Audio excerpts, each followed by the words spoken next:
Halo sahabat Bawaslu, senang sekali saya Mas Fitria dapat menyapa sahabat kembali di podcast Bawaslu RI. Masih dengan doa yang sama, semoga sahabat Bawaslu selalu dalam keadaan sehat dan juga bahagia. Seperti biasa, kali ini saya tidak sendirian, saya ditemani oleh keluarga baru Bawaslu Republik Indonesia. Langsung saja telah hadir bersama kita ada perwakilan nih dari Angkatan 6. Tentunya bagi sahabat Bawaslu yang sudah Angkatan 1 sampai 5 sudah merasa senior sekali berarti ya, sudah punya adik baru nih di Bawaslu kali ini. Langsung saja kita sapa-sapa karena tak kenal maka tak sayang gitu ya. Boleh dari Dimas dulu deh. Kenalin dulu nih ke sahabat Bawaslu di rumah, mulai dari nama, formasi, asal, dan penempatan saat ini. Siap. Halo teman-teman semua, nama saya Dimas Dwi Putra. Saya dari Tangerang Selatan. Di Bawaslu kebetulan jabatan formasinya adalah penata kelola pengawasan pemilihan umum di Biro Fasilitasi Penyelesaian Sengketa Proses Pemilu. Oke, terima kasih Dimas. Selanjutnya di sini ada Kak Novi. Boleh kenalan dulu nih sama sahabat Bawaslu. Oke, perkenalkan nama saya Novita Kristina Merambra. Saya asal dari Jayapura, Papua. Saya masuk di Bawaslu ini untuk formasi jabatan di analisis pengelolaan keuangan APBN. Ahli pertama itu di Biro Keuangan dan Barang Milik Negara. Saat ini saya domisili di Kebun Kacang. Makasih Kak Novi, lumayan jauh ya menempuh dari Jayapura ke Jakarta. Berarti merantau ya Kak ya? Iya, di sini. Dan sekarang ngekos berarti ya di daerah Kebun Kacang. Iya. Oke. Selanjutnya selain ada Kak Dimas dan juga Kak Novi, ada juga di samping saya ada Kak, siapa boleh kenalan dulu ke sahabat Bawaslu? Nama saya Fuji. Saya dari jabatannya Pranata Humas Ahli Pertama di Biro Humas. Ini ya. Satu biro kita ya. Aslinya dari Bandung, domisilinya sekarang ngekos di Kebun Kacang. Oh, berarti rata-rata memang CPNS Angkatan 6 yang merantau gitu ya, banyak yang ngekos di daerah Kebun Kacang ya. Kecuali Dimas emang orang sini ya, daerah Tangsel asli sini. Oke. Nah, gimana nih kabar kalian? Sehat? Atau ada yang sakit? Iya, kebetulan ya kurang enak badan. Oh, jangan-jangan karena tugas di Bawaslu kah? Banyak banget ya. Baru masuk ya? Oke, sebetulnya aku penasaran nih. Kita ngobrol-ngobrol santai aja di podcast kali ini. Jadi nggak usah tegang-tegang lah ya. Siap. Nah, ini penasaran banget nih aku. Ini pertanyaan yang sebetulnya umum banget sih. Pastinya kan banyak dari sahabat Bawaslu juga yang menganggap pekerjaan PNS itu adalah pekerjaan yang sangat diimpikan lah ya bagi sebagian orang. Pertanyaannya, dari sekian banyak instansi atau lembaga yang dibuka saat pendaftaran CPNS kemarin, kenapa sih memilih Bawaslu? Dari Fuji dulu deh. Siap. Sebenarnya lucu sih ya ceritanya. Gimana tuh? Gambling sebenarnya ya, karena nggak tahu sih awalnya tuh benar-benar nggak niat masuk CPNS gitu, karena keluarga juga nggak ada yang PNS sebelumnya gitu. Bahkan pas tes CPNS itu kan pertama SKD ya. Yeah. Aku tuh nggak tahu setelah SKD tuh ada tes lagi gitu. Aku kira tuh udah aja gitu abis itu. Terus pas milih formasi, karena kan nggak tahu nih mau pilih instansi mana, bedanya apa juga nggak tahu. Oh gitu. Terus ya udah Bawaslu tuh karena dengar dari teman. Terus kebetulan juga lihat formasinya tuh ada yang selinier sama jurusan aku gitu. Terus pas aku searching juga ternyata Bawaslu itu kan erat kaitannya sama politik ya Mbak. Nah, saya tuh dulu tuh memang cukup tertarik lah gitu sama yang namanya politik gitu. Sering ngebahas lah sama temen gitu ya. Jadi aku mikir, mungkin dulu aku sebagai posisinya mahasiswa yang sering mengkritik lah ya gitu ya. Nah sekarang aku pengen tahu nih gimana nih gitu kan, bekerja di instansi pemerintahan gitu. Sebenarnya juga kan aku kerjanya bukan di pemerintahan gitu. Jadi pengen tahu sih gitu. Oke, berarti berangkat dari ketertarikan di dunia politik, lalu juga ada informasi dari teman ya, sampai akhirnya mengantarkan Fuji mendaftarkan diri di Bawaslu. Nah, kalau tadi alasan Fuji, kita boleh tahu dong ke Dimas dulu nih, kenapa Bawaslu? Siap.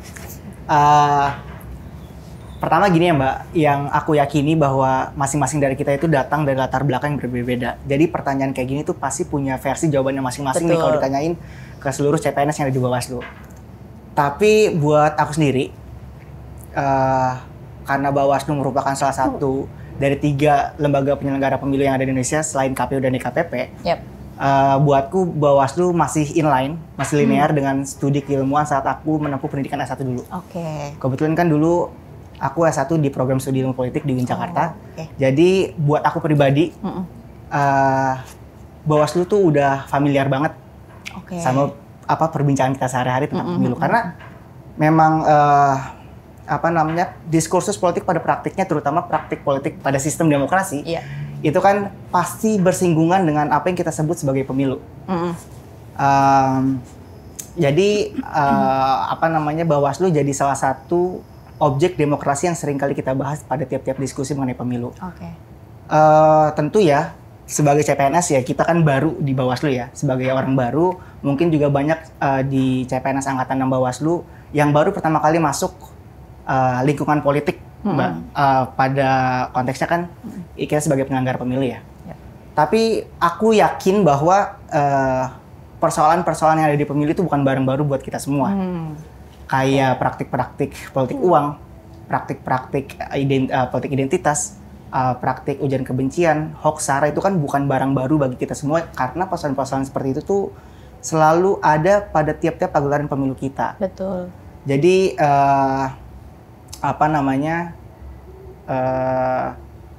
masuk Bawaslu selain karena memang sudah familiar dan linear dengan keilmuan, masuk Bawaslu itu buatku sebagai pintu gerbang pengabdian diri kepada masyarakat. Luar biasa sekali. Untuk bisa menciptakan pemilu yang berintegritas. Kayak gitu, Berarti memang ada tantangan lah ya bagi Dimas untuk bisa menjadi agent nih supaya demokrasi kita ke depan jauh dari kata politik uang, hoax, dan tentunya menginginkan demokrasi yang lebih berkualitas. Dan tentunya pasti semangat itu ada juga di Angkatan 6 yang lainnya. Keren sekali. Nah, kalau tadi kita dengar alasan dari Fuji dan juga Dimas, nah aku pengen tahu juga nih alasan dari Mbak Novi. Apalagi jauh kan dari Jayapura, terus kok ingin mengabdikan diri di Bawaslu, Sekretariat Jenderal di Jakarta, otomatis kan harus jauh ya dari rumah, dari tanah kelahiran. Boleh diceritakan alasannya Mbak Novi? Ya, saya latar belakangnya itu orang ekonomi. Nah, kenapa sampai saya memilih Bawaslu? Ya, sebagai orang yang awam dengan dunia politik, dan ini saya ingin men-challenge diri untuk gimana sih politik itu dalam hal ini dalam kepemiluan ya, contohnya seperti itu.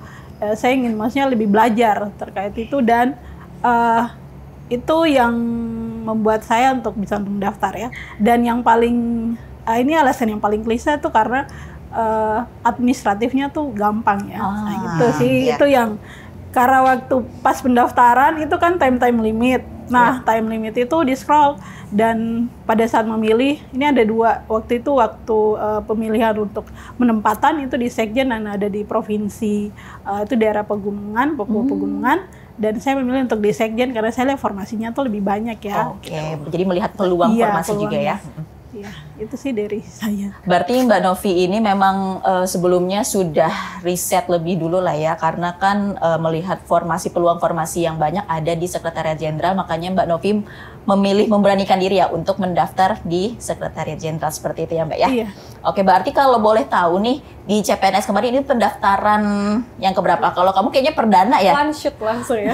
Gokil banget, jarang loh, maksudnya gitu ya? Emang kayaknya Allah menakdirkan kamu untuk rezekinya jadi seorang CPNS. Kalau Mbak Novi sendiri ini kali pertama ini juga, kali luar pertama, biasa. dan Berarti memang Angkatan 6 tuh canggih-canggih ya, luar biasa keren banget. Kalau Dimas sendiri sebelumnya sudah pernah atau itu yang perdana juga yang kemarin? Perdana juga, walaupun sempat gagal waktu itu tes P3 ke KPU ya waktu itu. Sempat jadi juga, sebelumnya sempat mendaftar tapi di KPU ya? Untuk CPNS ini pertama kali. Oke, luar biasa sekali. Berarti rata-rata mereka ini selaku perwakilan dari Angkatan ke-6 langsung di pertama kali percobaan langsung lulus ya. Doa ibunya berarti luar biasa sekali. Oke, aku penasaran juga nih. Tentunya kan kalian kemarin sudah melewati proses yang panjang, mulai dari tadi administrasi sampai dengan kompetensi bidang. Nah, dari seluruh rangkaian proses itu, menurut kalian bagian mana sih yang paling sulit? Mungkin dari Mbak Novi dulu. Oke, dari saya untuk proses administratifnya ya, dari awal sampai akhir ini, semuanya tuh ada sulit ya, tapi yang lebih berkesan dan teringat tuh ketika waktu itu sistemnya down ya untuk yang emetrainya. Nah itu saya dari daerah Abipura itu ke Jayapura ya.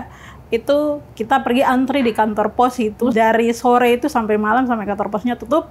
Kami tidak dapat, dan itu kan selalu dicek kembali di Instagramnya Peruri. Kita cek apakah ini sistemnya bisa atau tidak, sampai pas tengah malam, oh bisa ternyata untuk konvensional. Dan yang pertama saya lakukan adalah saya pergi membeli materai, dan itu proses dan itu masih teringat sampai sekarang. Dan perjuangan untuk mendapatkan surat keterangan dari kantor lurah itu sampai saya harus hujan-hujanan juga. Gitu. Luar biasa sekali. Jadi ya semuanya punya ceritanya masing-masing, tapi itu yang selalu teringat sih. Oke. Memang kemarin itu sempat terkendala ya di Imatrai karena memang stoknya tidak tidak mengcover seluruh CPNS yang mendaftar saat itu, sampai akhirnya ada kebijakan baru boleh menggunakan materai konvensional ya kalau nggak salah. Oke, tadi kan itu perjuangannya Mbak Novia. Kalau Dimas sendiri dari sekian banyak rangkaian proses seleksi CPNS Bawaslu, bagian mana yang paling susah, paling dikenang, paling banyak tantangannya? Ya aku rasa semua anak sosial sepakat bahwa matematika itu neraka, Mbak. Buat anak sosial ya.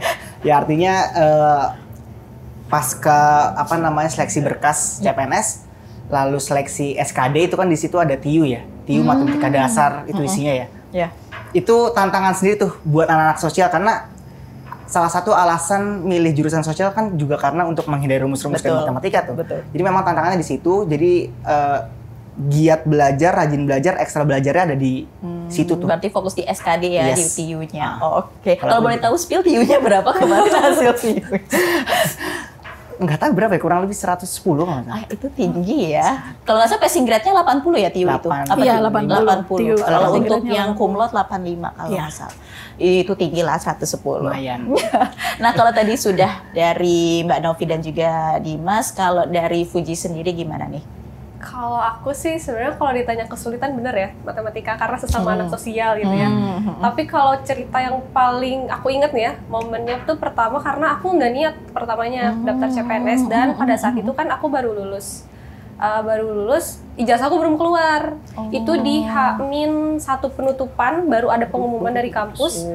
Baru bisa udah bisa yang mau daftar itu boleh diambil gitu Ijazahnya. Dan posisinya aku kan di Bandung, sementara kuliahku di Karawang. Jadi dan kamu itu, langsung pokoknya H-min terakhir penutupan aku langsung ke Karawang, dan aku daftar administrasi itu di travel. Bener-bener bawa laptop travel gini gitu, daftar gitu. Berarti luar biasa sekali ya, kalian memiliki ceritanya masing-masing untuk mendaftar di Bawaslu ini. Nah, selanjutnya aku penasaran juga, kalian ada persiapan khusus gak sih untuk seleksi CPNS Bawaslu kemarin? Mungkin seperti bimbel atau hanya belajar otodidak aja? Boleh, Mbak Novi. Oke, karena ini adalah tes CPNS saya yang pertama, yang saya lakukan tuh bertanya ya untuk teman-teman saya yang sudah PNS, bagaimana persiapan mereka, dan saya untuk mengikuti SKD maupun SKB saya tidak ikut bimbel, saya belajarnya otodidak, jadi saya beli buku dan belajar juga dari YouTube. Jadi dari buku itu dengan YouTube saya proses belajarnya saya menulis kembali supaya apa yang saya belajar itu saya paham. Itu yang saya lakukan, jadi belajar dari buku dan juga dari YouTube. Berapa bulan tuh kira-kira persiapan belajarnya, Mbak Novi? Semenjak yang begitu saya dinyatakan untuk lolos administratif, itu saya sudah mulai mempersiapkan diri. Jadi untuk fullnya belajar itu sampai akhir, karena saya tesnya tanggal 7 November ya 2024. Jadi itu untuk proses belajarnya saya intens di situ. Jadi setiap hari pasti belajar. Dan otodidak ya, tidak bimbel ataupun lainnya. Iya. Hanya dari YouTube dan juga buku yang Mbak Novi beli. Oke, luar biasa sekali. Nah, penasaran juga dong kalau Dimas sendiri ada bimbel yang diikutikah atau ya udah atau nggak ada persiapan khusus justru? Pertama nggak ada bimbel-bimbelan. Ya aku nggak ikut bimbel sama sekali. Cuma metode belajar yang aku pakai adalah pertama minta ajarin orang yang pintar matematika. Masih ya soal matematika. Dua beli buku. 3 try out. Aku bisa dibilang cukup intens ya try out di lembaga-lembaga yang penyedia tuh kayak Alfais dan sebagainya gitu. Dan terakhir sebenarnya metode belajar TikTok tuh bagus juga. Oh gitu. Karena banyak di TikTok tuh karena algoritmanya adalah SKD CPNS saat itu keluar soal-soal, keluar pembahasan-pembahasan. Jadi kadang kita kalau mau tidur kita liatin, kita catat kayak gitu sih. Jadi sampai cuma bedanya kalau Novi via YouTube, kalau Dimas via TikTok, kamu via Facebook ya jangan. Kalau kamu sendiri gimana nih? Sama sih ya, lucunya karena aku juga nggak suka matematika. Jadi aku ada temenku yang kuliahnya jurusan matematika. Jadi tiap malam itu kita Zoom. Wow. Dia pernah tes apa gitu, nggak tahu. Pokoknya dia punya soal gitu. Terus kita pelajarin bareng-bareng. Tapi sisanya karena pada saat itu kan aku juga lagi job seeker ya Mbak. Jadi aku nggak mau ngerasa bersalah gitu kan di rumah. Jadi aku bener kan ya, ya Allah aku di rumah ngapain gitu. Belum ada panggilan kerja ya Allah. Aku ngerasa bersalah sama orang tua aku gitu. Jadi aku belajar tuh pagi ngerjain, aku beli buku juga, ngerjain paket soal sendiri otodidak gitu. Pas malam Zoom, nggak ada tryout juga. Aku nggak ikut tryout dan nggak ikut bimbel juga. Jadi secara otodidak. Emang hoki banget ya hoki anak memang. ini. Sudah tidaknya tapi dapet gitu. Emang rezeki Allah gitu ya. Dan aku penasaran juga. Kalian kan sebelum diterima kan masih Bawaslu itu masih terlihatnya dari luar aja lah ya, kayak oh Bawaslu ya kayak gitu. Nah, pas sudah diterima dan sudah ditempatkan di Sekjen, tahu gimana reaksi kalian? Tahu ternyata Bawaslu keren banget ya, atau nggak sesuai dengan ekspektasi ternyata, atau gimana? Boleh dari Dimas dulu deh. Kalau aku sih sebenarnya nggak ada ekspektasi yang gimana-gimana ya. Artinya aku sadar bahwa angkatan 6 ini masuk pertama di masa efisiensi, kedua di masa non tahapan pemilu. Betul. Jadi tidak berekspektasi yang gimana-gimana. Yang tidak aku ekspektasikan adalah ternyata jumlah CPNS di angkatan itu banyak banget di Bawaslu. Sampai-sampai kita nih CPNS juga belum kedapetan kursi sama bangku ya. Oh, pas jadi Sekjen. masih merayap-rayap di bawah. Cuma ya namanya juga CPNS bagiku ya nikmatin aja dulu lah. Tapi kalau ditanya ada ekspektasi yang kalah nggak gitu sama realita, nggak ada. Semua gitu. masih aman. Kalau Novi gimana? Ada nggak ekspektasi khusus di Bawaslu sebelum dan sesudah akhirnya kamu ditempatkan di Oke, kalau untuk saya ya sama seperti tadi Dimas ya, saya tidak ada ekspektasi. Cuman ya waktu daftar tuh saya kira saya sendiri ya, maksudnya dengan teman saya di Biro Keuangan, tapi yang dari Papua saya pikir 2. Nah sampai datang ke sini oh ternyata ada 4 lagi, jadi ada 4 jadi kami ada 6 Papua, itu. Ya? Terus pikirnya saya tuh mungkin orang Bawaslu tuh mereka gak kaku. Nah begitu masuk ternyata seru, masa dari Biro Keuangannya sendiri, orang dari inspektorat, dari Biro Penanganannya, dan sampai sini ternyata apa ya, untuk sistem kerjanya tuh tidak beda jauh dengan karena saya pernah kerjanya di swasta, jadi saya tahu ternyata sini tuh kerjanya juga santai tapi serius. Gitu apalagi bagian keuangan harus serius sih memang. Tapi tidak semenakutkan atau seseram yang dibayangkan lah ya. Kalau misalkan identiknya kan bagian keuangan serius-serius banget nih, nggak bisa diajak bercanda atau enggak. Tapi ternyata enggak ya di bawah. Tidak, itu beda sekali. Nah kalau kamu nih gimana di Humas, Puji? Sama sih kayak Mbak Novi, aku tuh karena aku sebelumnya sempat kerja juga di perbankan. Aku ngerasa pas kesini aku mikirnya, wah ini pemerintahan nih beda banget nih sama sebelumnya. Pasti aku harus yang hormatnya tuh kayak yang menjaga sikap gitu banget lah ya, izin. Gitu. Sampai pas pertama tuh ya aku mau senyum tuh kayak aduh takut nih gitu kan. Ternyata pas kesini tidak, sangat jauh berbeda. Tapi mungkin nanti akan saat kalian ke Gunung Salak. Tapi aman lah ya, maksudnya kalian betah-betah aja lah ya. Sudah berapa lama sih? Hampir sebulan kah? Sebulan. Udah sebulan. Hampir kurang beberapa hari. Oke. Nah kemarin kan kalian sudah melalui masa orientasi juga. Nah aku mau tahu dong dari yang kemarin diorientasikan, materi mana sih yang menurut kalian wah asik nih, dari Dimas dulu mungkin? Ada nggak yang membekas sepanjang orientasi Tentu kemarin? Biro Sengketa paling seru pertama. Gitu. Pastinya pasti ya. Biro Sengketa. Tapi aku ngutip kata-kata Pak Karo Sengketa, kalau CPNS itu harus menjadi selayaknya prajurit militer. Artinya mau ditempatin di dokter militer, mau ditempatin di keuangan, tapi basic menembak tuh kita harus punya. Artinya luar biasa. Tiap-tiap materi yang disampaikan pada masa orientasi bagi penting untuk menunjang pengetahuan kita tentang Bawaslu dan pemilu khususnya. Tapi kalau ditanya siapa yang paling serius, sengketa lah. Sengketa tetap ya, oke. Kalau Mbak Novi, sepanjang orientasi kemarin yang paling... Sepanjang orientasi, menurut saya semuanya bagus ya. Dengan cara penyampaian materi dari pemateri yang ada juga tuh seru-seru sekali. Dan yang paling membekas itu yang dari inspektorat ya. Saya kira orang Bawaslu tidak ada yang bisa stand up komedi. Ternyata ada juga. Dan itu materi yang begitu sulit secara masuk di pikiran, disampaikannya kan secara ringan, fun kan. Jadi bisa masuk. Terus yang berikutnya yang dari Biro Penanganan ya, Biro Penanganan Pelanggaran. Situ Mbak yang sampaikan itu dia lebih bagaimana memberi kita nasihat, dan bagi saya itu adalah itu bekal ya. Di situ dia bilang bahwa apa yang haknya kamu itu saja haknya kamu, jangan terlalu inginkan yang lain-lain dari situ. Dan itu ya harus sadar diri untuk hal itu sih. Dan semuanya keren-keren. Nah, kalau Dimas tadi belain bironya, Mbak Novi juga. Nah, kalau Fuji sendiri mungkin ada dari materi biro lain yang Fuji sukai? Ada satu. Oh, ada apa dong cerita? Hotline teteh kantin. Simping delivery itu penting banget sih. Iya kan Mbak, kita kerja capek-capek gitu kan tanpa makan itu. Betul. Parah sih. Aku mau ingat. Jadi yang nyangkut itu justru ya. Oke, luar biasa.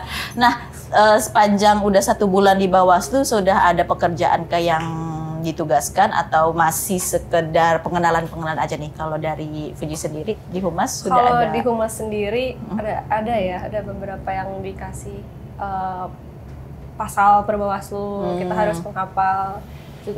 Disuruh juga bikin PPT, jadi ya pengenalan sih sejauh ini ya, lebih ke kita harus mendalami tentang kehumasan dan Bawaslu itu sendiri sih. Kalau Mbak Novi sendiri di keuangan sudah ada tugas yang diberikan atau masih pengenalan juga?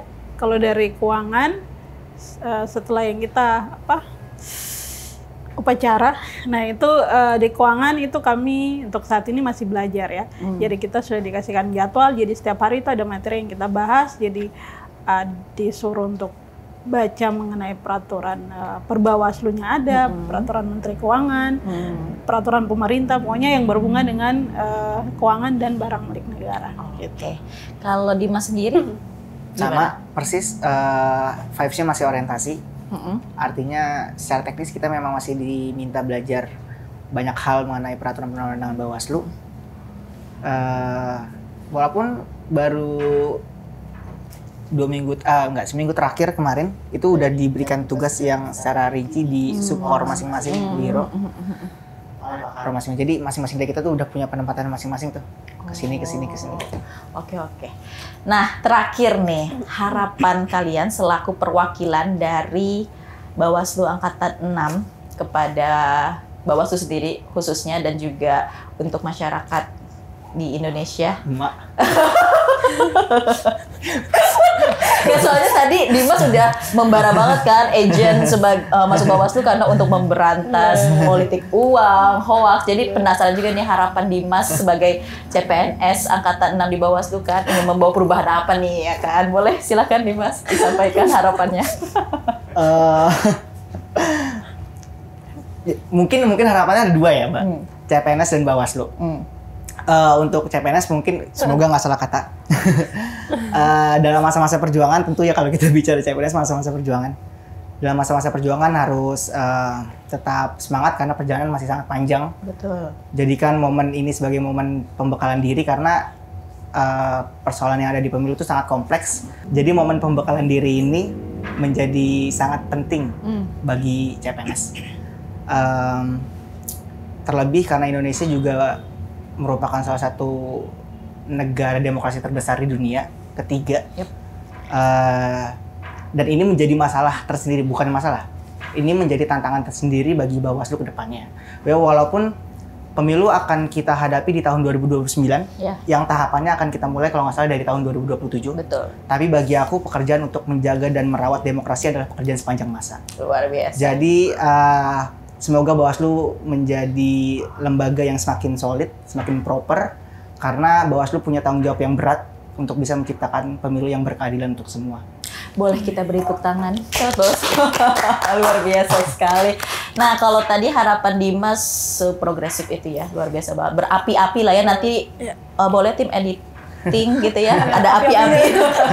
Kalau dari Fuji sendiri gimana nih harapannya untuk mungkin CPNS juga untuk Bawaslu secara khusus? Udah berat ya langsung ke saya. Kalau dari aku sih buat CPNS ya, karena kita jumlahnya lumayan banyak ya di Sekjen ini ada sekitar 187. Tetap solid. Karena banyak. Terus kita kan nggak kenal satu sama lain gitu ya, karena dalam waktu 3 hari itu kita ya udah gitu, walaupun bareng-bareng nggak bisa kenalan satu sama lain, tapi tetap senyum gitu Mbak ya. Tetap jalan silaturahmi. Iya betul. Terus jadi calon ASN yang berintegritas. Harus mematahkan stigma masyarakat terkait ASN yang begini. Kan ngeri ya Mbak ya. Gitu lah. Udah sih. Kalau Mbak Novi harapannya untuk Bawaslu dan juga CPNS? Saya, harapan saya untuk Bawaslu, untuk masyarakat ya, dari Bawaslu untuk masyarakat, seperti visinya ya, dia menjadi lembaga pengawas pemilu yang terpercaya, dan itu memang berat ya kata terpercaya, karena yang saya sebelum di Bawaslu itu kan banyak sekali yang tadi sudah disampaikan, ada kasus-kasus ini, itu kan bisa itu menimbulkan ketidakpercayaan masyarakat. Betul. Dan itu menjadi tanggung jawab berat dan besar ya, baik kita yang sebagai CPNS yang nanti menjadi keluarga yang utuh di Bawaslu, dan yang berikut untuk Bawaslu sendiri untuk di internalnya ya, ini menjadi tempat kerja yang jadi rumah untuk siapa saja. Itu. Dan yang paling terakhir, kita kalau dari Papua tuh biasa kalau untuk bicara ya, kita semua kerja sama-sama supaya untuk meningkatkan indeks reformasi birokrasi yang dari 78 betul. Berharap bisa sampai 90 ya. Yes. Gitu. Itu juga nanti akan mempengaruhi tukin kita ya. Canda tapi beneran sih. Nah, tidak terasa nih sahabat Bawaslu, kurang lebih 30 menit kita sudah membersamai sahabat Bawaslu. Untuk mengakhiri podcast kali ini, boleh kita tagline bersama. Aku ingin menguji kalian, kalian apal nggak ya tagline Bawaslu? Okay. Bersama rakyat awasi pemilu, bersama Bawaslu tegakkan keadilan pemilu. Sampai jumpa. Boleh dadah-dadah dulu. Dadah.